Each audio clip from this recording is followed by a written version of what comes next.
Middle east से इस वक्त की बड़ी खबर आप तक पहुंचा दे, सामने आ रही है। ईरान ने एक बार फिर देखिए इजराइल पर क्लस्टर बॉम्ब से ये खौफनाक हमला किया है। बीती रात ईरान ने इजराइल पर क्लस्टर बॉम्ब यहां पर जमकर बरसाए हैं। वॉर ब्रेकिंग आप तक पहुंचा रहे हैं। देखिए महायुद्ध हर घंटे और ज्यादा खतरनाक होता जा रहा है। ईरान ने एक बार फिर इजराइल की जमीन को टारगेट पर लिया और बहुत बड़ा हमला देखिए ये ईरान की तरफ से बताया जा रहा है।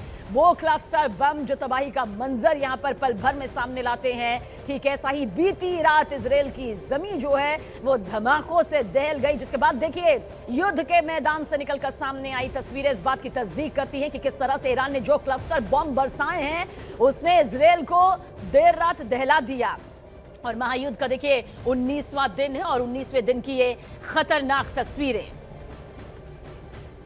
और वही महायुद्ध के बीच इजराइल का दावा भी सामने आया है। उसने ईरान के सुरक्षा प्रमुख लारिजानी और बासिस के कमांडर गोलम रेजा सुलेमानी को एयर स्ट्राइक में मार गिराया। ये बहुत बड़ा दावा है। अमेरिकी राष्ट्रपति ट्रंप ने लारिजानी की मौत का यह दावा करते हुए कहा कि ईरान का टॉप ऑफिसर लारिजानी ईरान में प्रदर्शनकारियों की हत्या का जिम्मेदार था। वहीं इजराइल के पीएम बेंयामिन नेतन्याहू ने भी दावा किया कि लारिजानी के साथ साथ बासिस कमांडर गोलम रेजा सुलेमानी को भी एयर स्ट्राइक में खत्म कर दिया गया है, यानी कि दोनों का ही खात्मा कर दिया गया है। यह फिलहाल ट्रंप की तरफ से दावा किया जा रहा है। और अगर ऐसा यकीनन है तो ये वो दो वहां की सबसे बड़ी हस्तियां थी जो कि ईरान की अपनी कमान संभाले हुए थी। The top person was, they say, a lot of people say their actual top was killed yesterday, along with somebody else who was responsible for the killing. The man that was responsible for the killing of 32,000 people over the last 2 weeks, he was in charge of the killing of protesters. It's an evil group. I mean, they've killed much more than 32,000 people. And the man who was responsible for that was also killed yesterday. הבוקר חיסלנו את עלי לריג'אני. עלי לריג'אני זה הבוס של משמרות המהפכה, שזה חבורת הגנגסטרים שמנהלת בפועל את איראן. אנחנו חיסלנו לצידו גם את מפקד הבסיס, זה העוזרים של הגנגסטרים, שהם מפיצים טרור ברחובות טהרן וערים אחרות של איראן נגד האוכלוסייה. גם שם אנחנו פועלים מהאוויר עם מטוסים של חיל האוויר, עם כטב"מים, וגם שם פועלים. और वही देखिए top officer Ali Larijani की मौत को लेकर Israel ने तंज भी कसा है। इजराइल के विदेश मंत्री गिदोन सार ने यह बयान दिया कि अली लारिजानी पर $10 मिलियन का इनाम था। इजराइल ने उसे मुफ्त में मार गिराया है।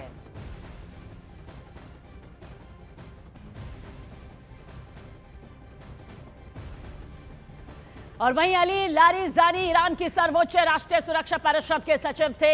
उन्हें ईरान के सबसे प्रभावशाली नेताओं में से एक माना जाता था। और साथ ही साथ देखिए किस तरह से ईरान की प्रमुख सेना इस्लामिक रिवोल्यूशनरी गार्ड कोर यानी कि IRGC राष्ट्रीय सुरक्षा परिषद का सचिव होने के नाते उन्हें यहां पर रिपोर्ट करती थी।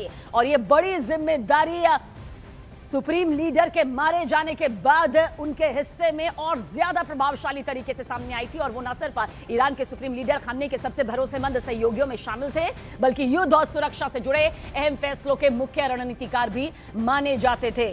देखिए लारिजानी की पकड़ सिर्फ राजनीतिक तौर पर ही सीमित नहीं थी। सेना, धार्मिक नेतृत्व और खुफिया एजेंसी इसमें भी उनका मजबूत प्रभाव था। और इसी वजह से हर बड़े संकट के वक्त ईरान में सभी बड़े फैसले उन्हीं के जरिए यहां पर लिए जा रहे थे। और इस वक्त इस बीच बड़ी खबर वॉर ब्रेकिंग के जरिए आप तक पहुंचा देता है कि ईरानी मीडिया ने भी लारिजानी के मारे जाने की पुष्टि यहां पर कर दी है। यह बहुत बड़ी खबर है। अब तक डोनाल्ड ट्रंप की तरफ से दावा किया जा रहा था, लेकिन अब ईरानी मीडिया ने खुद इस बात पर मुहर लगा दी है। लारिजानी के मारे जाने की पुष्टि यहां पर की गई है। लारिजानी के मारे जाने की पुष्टि यहां पर की गई है। आप समझिए लारिजानी की तरफ से लगातार कहा जा रहा था कि हम इस युद्ध को लड़ने में पूरी तरह से सक्षम हैं और कम से कम ये युद्ध 10 साल तक यहां पर चल सकता है। लारिजानी वो व्यक्तित्व जिन्हें सुप्रीम लीडर खामनेई की मौत के बाद उस कमान के तौर पर देखा जा रहा था, जहां इन्हीं के बूते सारी बयानबाजी और ये पूरा युद्ध आगे बढ़ रहा था। लेकिन ईरानी मीडिया ने लारिजानी के मारे जाने की जो खबर है उसकी पुष्टि यहां पर कर दी है। और आप देखिए किस तरह से ईरानी मीडिया ने लारिजानी के मारे जाने की पुष्टि यहां पर की है।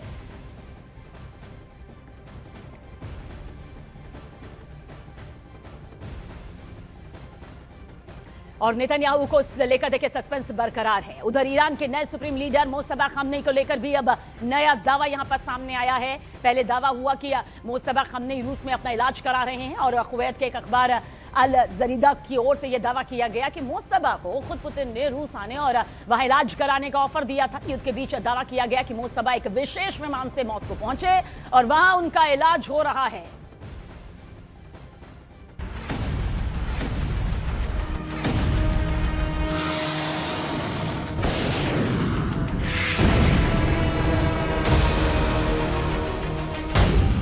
तेरह मार्च को ईरान के मीडिया ने ये एआई वीडियो जारी करके अमेरिका को ललकारा था। कहा था Khamenei is back. Khamenei is back. इसके अलावा 12 मार्च को ईरान का नया सुप्रीम लीडर बनने के बाद मुस्तफा खामनेई ने पहली बार आधिकारिक बयान जारी किया था। यह बयान ईरान के सरकारी टीवी चैनल पर चलाया गया था, लेकिन मुस्तफा खामनेई खुद कैमरे के सामने नहीं आए। उनके बयान को एक न्यूज एंकर ने पढ़कर सुनाया था। यानी ना मुस्तफा का चेहरा दिखा था और ना ही उनकी आवाज सुनाई दी। और इसीलिए अमेरिका और इजराइल दोनों पूछ रहे हैं कि मुस्तफा खामनेई कहां हैं। खबर तो ये तक है कि अमेरिका मुस्तफा का सुराग देने वाले को 92 करोड़ रुपए का इनाम देगा। हालांकि ट्रंप ने कुछ दिन पहले बयान दिया था कि उन्हें लगता है कि मुस्तफा जिंदा है। ट्रंप ने कहा था कि उन्हें लगता है कि मुस्तफा को काफी नुकसान पहुंचा है, लेकिन वो किसी न किसी रूप में जिंदा हो सकते हैं। ट्रंप को लगता है कि मुस्तफा जिंदा है, लेकिन उन्हें ये नहीं पता कि वो कहां हैं और इसीलिए इजराइल और अमेरिका मुस्तफा को ढूंढने की तमाम कोशिशें कर रहे हैं। वैसे ईरान के नए सुप्रीम लीडर मुस्तफा खामनेई की हालत पर दुनिया भर में किसी रिपोर्ट में कुछ लिखा गया तो किसी रिपोर्ट में कुछ और। रॉयटर्स की एक रिपोर्ट के मुताबिक मुस्तफा खामनेई को हमले में हल्की चोटें आई थी। सीएनएन ने दावा किया था कि उनके पैर में फ्रैक्चर हुआ, आंख के पास चोट लगी और चेहरे पर भी हल्की चोटें आईं। ब्रिटिश अखबार द सन की रिपोर्ट में तो सबसे ज्यादा गंभीर दावा किया गया। रिपोर्ट के मुताबिक हमले में मुस्तफा खामनेई बुरी तरह घायल हुए और कोमा में चले गए। द सन की रिपोर्ट तो ये भी दावा करती है कि मुस्तफा खामनेई की एक टांग काटनी पड़ी और लीवर और पेट को गंभीर नुकसान पहुंचा। यानी मुस्तफा कहां हैं, कैसे हैं, किस हालत में हैं, किसी को पक्के तौर पर कुछ भी नहीं पता।